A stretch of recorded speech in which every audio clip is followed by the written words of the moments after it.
Yang ni pula buku kegemaran adik. Ya, adik suka buku ni. Buku Linus saya. Buku ni bagus untuk anak-anak yang nak belajar membaca tu, yang nak masuk prasekolah tu, yang nak masuk tadika tu. Kita boleh ajar peringkat awal lah kan, cara nak membaca.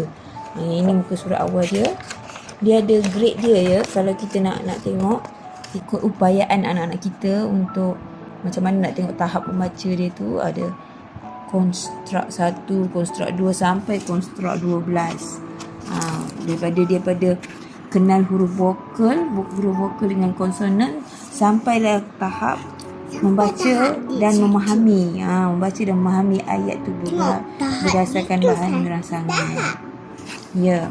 Bisa tahap. Korang ikut je checkpoint ni ya. Ajar ikut ni. Itu dia bermula daripada ni lah. Konstruk 1 ni macam ni. So kita tengok konstruk 1 ni, konstruk 1. Konstruk 1. Lepas tu konstruk 2 dia macam ni. Suruh anak hafal ni. Baby, bobu ni semua ni kan. Lepas tu konstruk ketiga macam ni. Boleh baca suku kata. Mama babi tu tadi. Adik. Lepas tu konstruk 4 macam ni. Boleh baca suku kata KBK. KBK ni macam ada N kat belakang tu kan. Lepas tu konstruk 5. Konstruk 5 ni dia perkataan KBK. Ikutlah, kita kena ajar ikut tahap anak kita kan. Ini perkataan KBKK, KBKK. Kopi yang dia. Ya, ni songkok. Songkok.